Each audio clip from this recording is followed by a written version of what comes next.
Alrighty,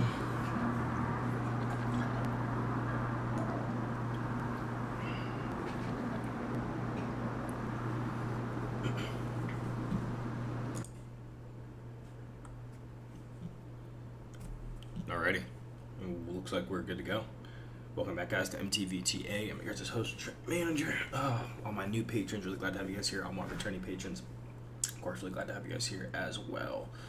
Awesome. Doing a little quick housekeeping real quick. We're going to go over our topics for today. Got a big day today. Huge day. We have our official EIP integration. EIP 1559 has fully been integrated into our ecosystem. We're going to be going down in depth, kind of some fresh reminders, also covering some news. I know we're doing very good on some price action today. Kind of cover over some overall market sentiment and also continue and see how we're doing.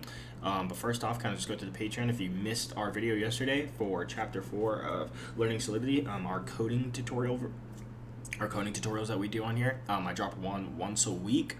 Ranges from Monday to Thursday. I try to get them out on Monday, but I got one out later on Wednesday, so just kind of had some busy day outside of work, but got that all posted and ready to go. Following some other posts as well. So if you missed that is something you can definitely catch up on if you want to learn how to code your own smart contracts, and if you're looking to break through some blockchain development, definitely give that a check out and let me know how you like it. So, but other than that, sorry guys, let me get my phone off and everything. Awesome. And then let's see, other than that, so our topics today that we're going to cover, guys, we're going to be going over some Ethereum news. Of course, this video is going to be mainly Ethereum today, just because this was one of our biggest, if not the largest implementation in our project in quite a while, in terms of, I don't know any other project that has such a big incorporation to its already existing ecosystem that I can think of right now. But today's going to be a bit of an Ethereum video.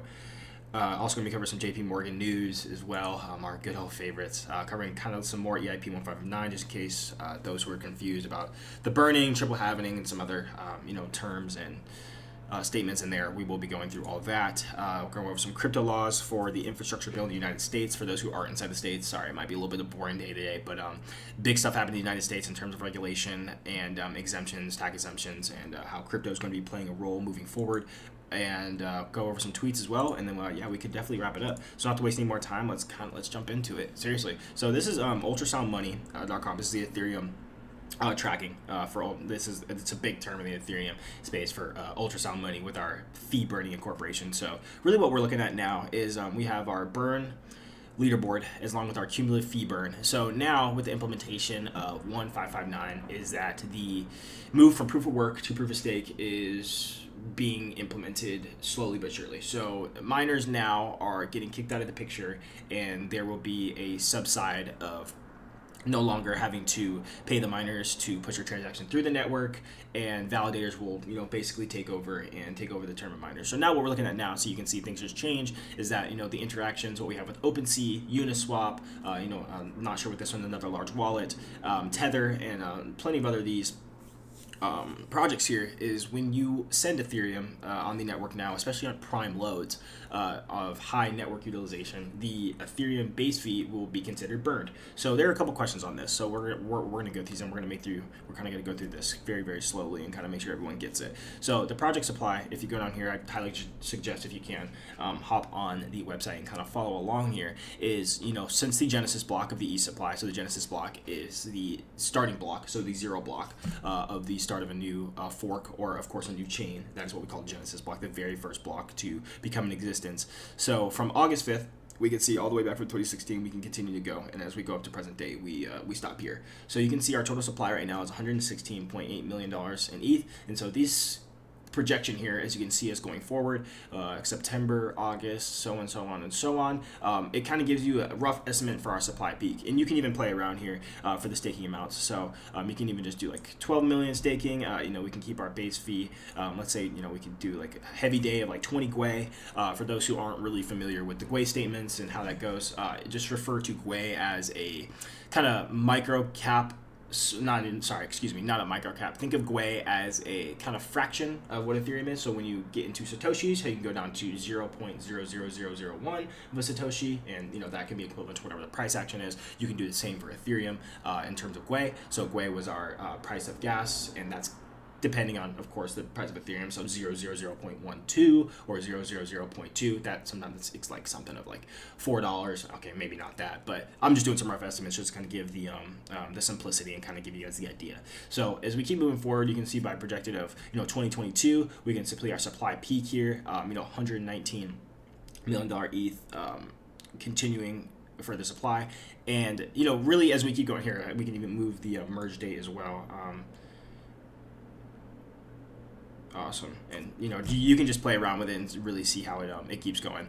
And Q&A, this is a really good one. I like how they included this down here for questions. UltraSound Money, this is it's a term that we use in the community. I don't use it that much, but it's a big thing in the ETH community. How can ETH supply decrease? The ETH supply decreases whenever more Ethereum is destroyed via fee burning than ETH is created. So in the sense of when network load is at very, very high peaks and we are having so much transaction with NFTs, DAOs, smart contract integration, staking pools, mining liquidity, yield providing, and so on, all the things that we talked about in the Ethereum network, that this is where things start coming into play. So just like we had when our fees were absolutely sky high, when swaps were $50, $100, that implementation now can play a very, very positive role in terms of making Ethereum a deflationary asset over time. So as time continues to go on, and we see this implementation from the merge of proof of work to proof of stake, that is where things really do start becoming exciting, is where Ethereum becomes very scarce and scarce and scarce as it becomes more utilized. And we anticipate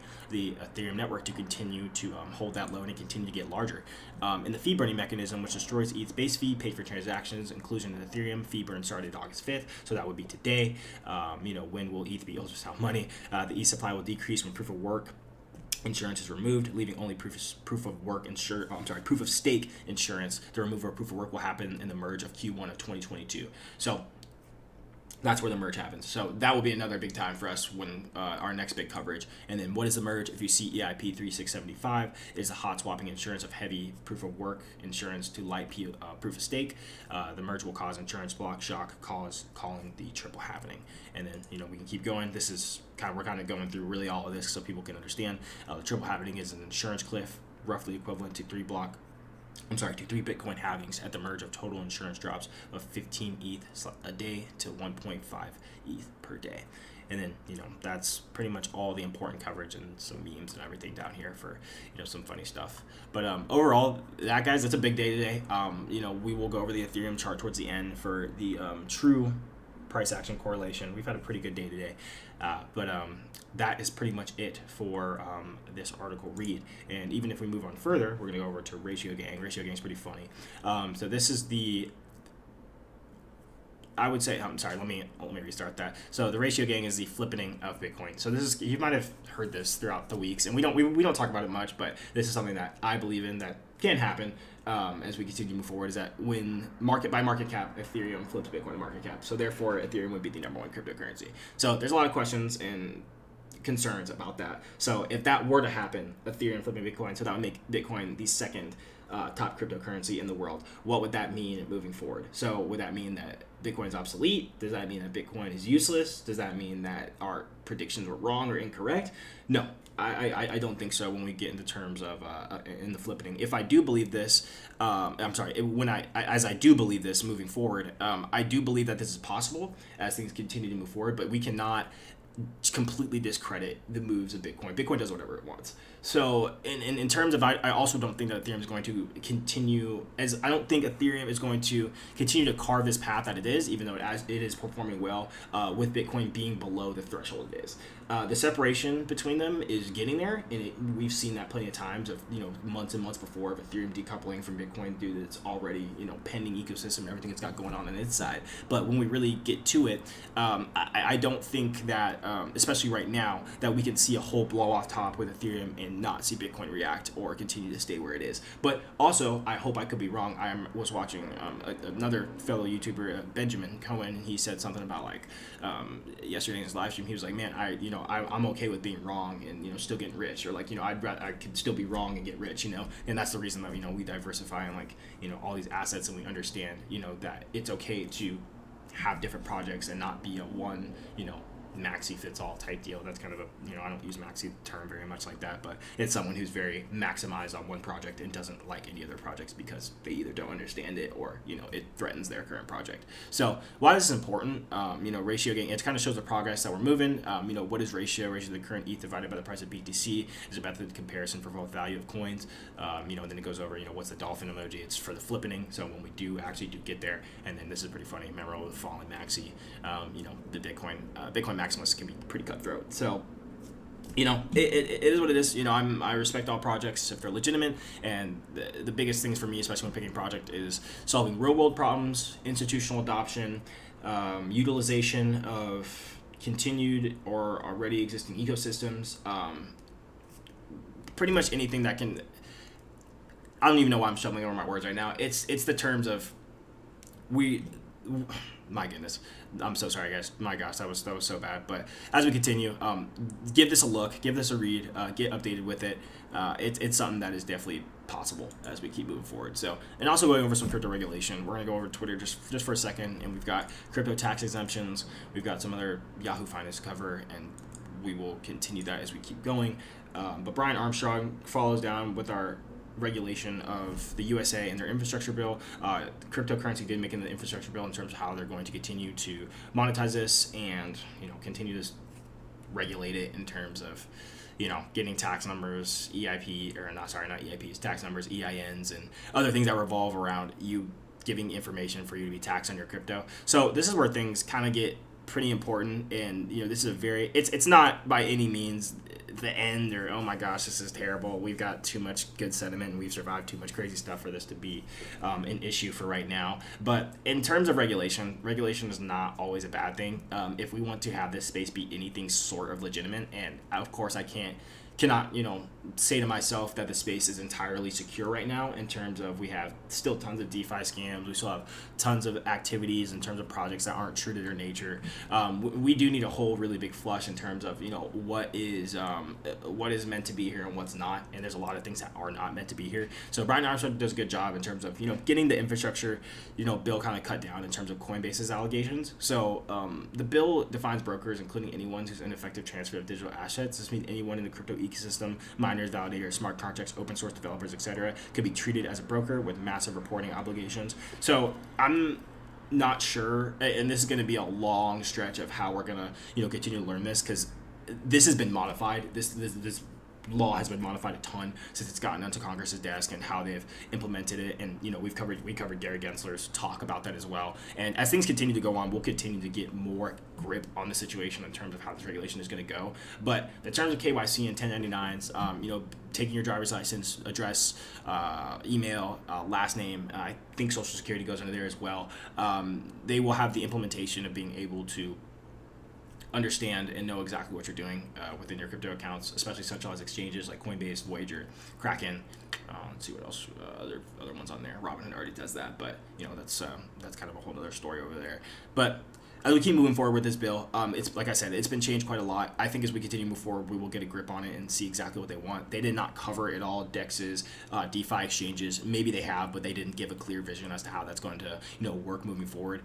They do have a lot of work to do, and I believe if they would have started this earlier, in terms of the U.S. government being able, if they were on top of this the way that other countries were in terms of getting this in play, this would have been kind of over with a long time ago. But the delay of the USA and their policymakers, our average politicians like 62, 65 years old.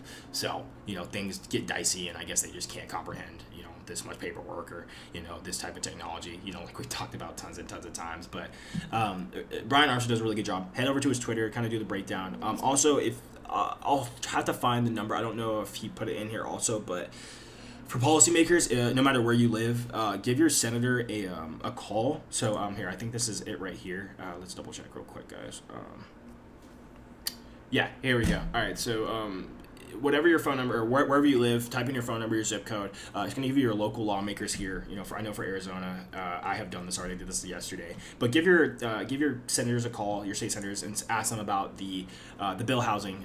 Stop the Senate from going through total surveillance of crypto economies. So give them a call and ask them what their support is on this. And also if you will be connected to a real person. It's not like a bot operated thing. So give this a call, talk to your senators of your state and ask them how they support this bill, and put in your recommendation and say how you feel about this moving forward. I know tons of people, not only just in Arizona, but I've heard of tons of other states, Discord chats and other communities that have collectively came together and given calls to their state senators for saying, hey, like this is something that you may want to consider. Definitely look over this, and I think this is something that may be of interest to you. So the Senate, they've got a bill with this in terms of really getting very, very strict regulations. So basically making it very tough for a lot of different areas in terms of taxable events of they're going to be sticking their noses where they shouldn't be sticking their noses, and that's going to be a big no-no. So in terms of that, how we're moving with I'm like so does that mean it's over, they're going to know all our business and this is the end of decentralization? No, that is not the case at all. But in terms of how things are going to be governed in a more tighter manner, that is my biggest concern in terms of how the government's going to be stepping in. So when we start getting ETFs and things rolled out that way, that will be a great catalyst, yes, but in terms of your exchanges, Coinbases, your Voyagers, all these centralized exchanges that pretty much treat or active like banks will have full, if not more, full security, if not more than full, in terms of being all up in your nose. What's coming in, what's going out, where it's going to. They may not know who it's going to, but they know, where that money's coming from, inside, out, and about. So if that money is not already on decentralized exchanges, yield farm protocols, or anything along those matters, I do believe firmly that they will have all information accessible to be able to track those payments in and out. And that's been the case somewhat for centralized exchanges like Coinbase and them, but now it will be a lot deeper in terms of KYC. So now there will be real social security numbers implemented, email addresses, phone numbers, current date of address, very, very much stricter regulation than we have now. So with that being said, I wouldn't let that scare you off at all from this. This is and I know I kind of just did a bunch of bad news in terms of, I mean, it sounds like bad news, but it's not. But getting to where I wanted to go with this is something that we needed to legitimize the space. So we talked about, we want this mainstream, we want this in the world, we want this all over the place, and we want people to accept this and embrace this. But what we often forget sometimes is that, especially with governments now, you're never going to tell the government what to do, what they can and can't do. They can do whatever they want in this terms of right now. And that will probably continue to be that we've just never been able to tell them what to do. But the good news from this is that this is going to be legitimized. This is showing us now that you don't make laws and regulations for something that's going to be a fad or something that's going to be temporary. This is something that's going to be around forever and be implemented day in and day out in existing infrastructure, as it already is being presented in the infrastructure bill. So this should be the green light for legitimacy. So anything hesitating in terms of how you feel about our main projects, and this is where also things get very dicey, is smaller projects such as altcoins and things that are classified as security, as Gary Gensler said, is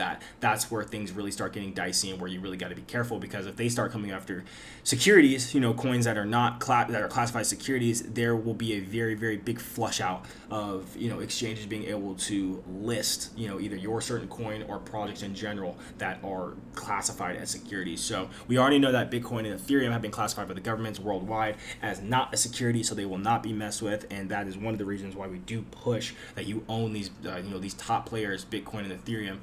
People come to me and say, oh Trey, I'm not going to get my biggest gains that way, or I'm not going to get 100 million X that way, I'm not going to wake up crypto millionaire overnight. I'm like, yes, that is very true, but moving forward, let's also not forget about all the charts and implementations we put on this channel to show you that if you would have gotten in or put your $1,000 in from your stimulus check back on Ethereum when it's $80, you would have turned that $1,000 into like $180,000 or close to $200,000. So let's not neglect the fact that there is plenty of more opportunity than gambling in terms of smaller security coins, but this regulation is definitely going to shift us up and shape us up for not a world of pain, but a world of where there will be some questions, and I believe as we keep moving forward, we will be just fine in the way we're going. So sorry, I just needed to, that was a bit long and a bit rampy, but I needed to kind of express that out there just so you guys are in the loop in terms of how these guys are feeling.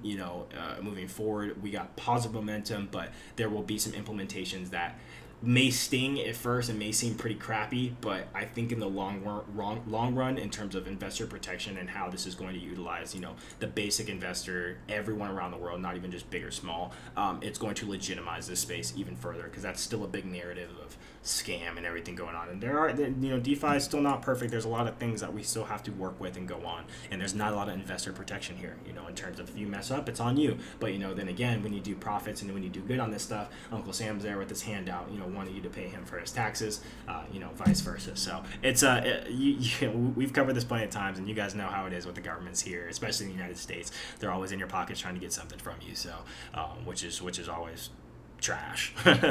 But moving over to EIP 1559, how it affects its users.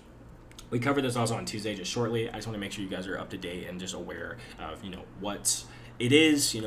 Not all the terms, but it's education. It's something new that is here, and of course I don't expect everyone to get off the bat. If you continue to apply knowledge and reading to it and use case, it'll start to make sense to you. But this is just a short read.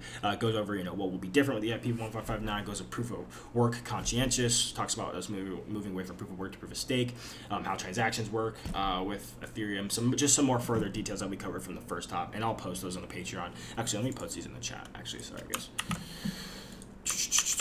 There's that, and then let's do this as well. And then I'll post those on the Patreon as well for you guys, so you guys can get that covered. Also going over to JP Morgan, opens up Bitcoin fund to their wealthy clients. We knew this forever. We've known this forever, but I guess they're really just rolling around to it now with the update and the merger coming now. With Ethereum and of course Bitcoin still being range bound at a pretty solid place. I know Bitcoin hasn't been doing too much in terms of the past couple of days. It's been Ether's time to shine for a little bit now, but I do firmly believe Bitcoin can do whatever it wants whenever it wants, and it's looking like a coiled up snake right now. I'm very optimistic for still moving forward. I still firm on our 100K this year by the end of the year. So hey, I'd love to be right, and I would not be mad if I'm wrong. If it goes past 2021, we limp it over into the next year, still hit 100K. That's cool with me, But JP Morgan, they definitely agree the same. I think what was his quote down here? Diamond, has said plenty of times, I'm not a Bitcoin supporter. I don't really care about Bitcoin as well, but on the other hand, my clients are interested, and I don't tell my clients what to do. So, I guess that's a good narrative from him, even though he's been very wishy-washy about everything, and these guys always are. So they're always really trying to put you on a tightrope. It's hard to trust these dudes. I never really did because they're old. I don't know. You just wouldn't ask your grandma what iPhone to buy if she doesn't own an iPhone, or she's like 85 years. You're not going to ask your grandparents about new technology, about what to get. You're going to ask the younger individual who either works with the technology or is around the technology and utilizing it on a daily basis. So it's just, I don't know why they ask these. Out of all people, you're going to ask the big guys how they feel or what the technology is, because they're not going to give you the right answer. That's just never the true case at all. So wrapping up, guys, real quick, we're going to hop over into the ETH chart. Let me drag this over real quick. Let me make sure I'm not forgetting anything further. Oh yeah, I did actually as well. We'll hop into that as well just in a second. But covering the ETH chart here, just got our same old. We're looking pretty good. I mean, hey, look at this, guys. We got 1, 2, 3, 4, 5, 6, 7, 8, 9, 10, 11, 12, 13 daily candle closes in a row for Ethereum. 13, and we had one red right here that was good accumulation time if it is, and we're right back to it. So where do I see us from here? So the hype's here, EIP's here, man. What is next? What is next on the list? So if I remember my order right, after we do have EIP 1559, there will be maybe some fewer EIPs implementations. Nothing as major as 1559 though. In terms of major, and for those who don't know, EIP is an Ethereum improvement proposal. So, and how this gets passed in the network is conscientious system. So if you wanted to change something in the ecosystem, you would draft up a white paper or EIP. You would submit that to the community, and the community would review it intensely and then come to a collective vote if this was a smart idea or a good idea, if this will help the system. So of course, if you make a crappy idea, something that's not going to help the ecosystem, you submit it, it's not going to get any attention, so therefore it's not going to be implemented. So all these are consensus and community based. So that's where the EIPs start coming into play, and where major changes get implemented. They're not by one person, they're by a whole collective community of all of us, millions of people. And I'm pretty sure almost everyone can vote on EIPs, but in terms of how it really gets passed for the conscientious, there is a very good group of developers and was miners as well that will make that conscientious decision. And I know it goes by a rule vote, so majority rules in that sense. So just wanted to kind of throw that out there. So what is our next step for Ethereum moving forward? So our roadmap is pretty wide. We have 2.0, Ethereum 2.0 hopefully coming in 2022, so a little bit of a while away. Not really though. It'll come up very, very quickly. We've got sharding, not the other one, sharding, D with a D, and ZK rollups, especially. I'll get the full roadmap posted. I'm not sure how up to date that is with everything going on in terms of what order it is, but I'll have to double check. I haven't looked at the actual mainnet schedule in terms of what is next. But as we continue moving, the big merge is 2.0. I believe that's our next one, and I think sharding comes after 2.0. But I think ZK rollups are our next big one, and we will have a video on that of what ZK rollups are for all my technical guys out there. So that would be a pretty good one as well. So we're looking good. I mean, hey, we're sitting about 2,800. That's a great time. I'd love to see us put in a lower high. That'd be awesome if we can drag down here, possibly test down maybe not even 2,500. If we did, that'd be awesome. But if we just put in a lower high and we continue to go, that would be amazing. That would show real true support and catalyst for us to go higher. And before we really wrap up here, guys, this is what I wanted to show you real quick. For those, this is a free event. Here, let me throw the audio on basically real quick. launching so sorry. for use by all of the DeFi apps and becoming to all the blockchains. So we've talked about Chainlink's ecosystem, and we've talked about how important Chainlink is and my beliefs on Chainlink and how much easier this makes my job in the real world space. So this is completely free. It's a 3-day seminar. It's been going on since like 6 this morning. I chimed in this morning, kind of was back and forth with everything, with work and everything. But if you want to watch this, just sign up for free. Sergey's on here, Chainlink CEO, founder. If you don't know what Chainlink is, long story short, leader in the Oracle space, huge in terms of pulling live data from existing clients to put within your EVM machine or your already existing smart contract. For those who don't know, you cannot pull outside live data into your smart contract and then execute that contract. So you cannot make a smart contract to track your bank account that changes, let's say every hour. Let's say you got a trading account, changes every hour. So you would need an Oracle space such as Chainlink or Oracle project that is able to bridge that live data between your smart contract, and not only that, but update that in a way. So this is by far a really, really good seminar for you to watch. It's going to teach you a lot about not only just the base development, but also the Oracle space and how this is going to. I truly believe this will be an absolute dominant force in terms of how we are going to move forward with making our smart contracts even more intelligent about pulling in all sorts of just data, and live and not live data. But of course, just like I explained, the live data is one of the main hit points. So definitely a good watch. Give this a thought. Maybe I can put this in as well. Let's put this in here.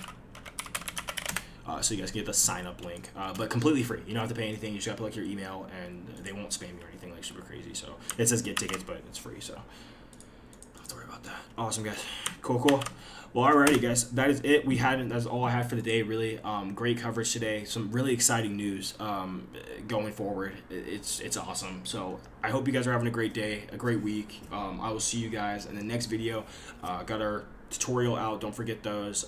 Share this with friends or family, like and subscribe, and also please check out the Patreon if that is something you would like to do to get some extra education. Posting here every other day, if not every day sometimes, different materials, free coding tutorials, learning materials, passive income ideas, and processes. Let's see what else we got here. We got NFT collections, how to establish NFTs, deep dive on DeFi. I'm just looking at the list here about everything we have. We just have a whole group of stuff. So really would love to have you guys here. Awesome, guys. Thanks so much. I really appreciate it. I hope you guys have a great day. Bye-bye.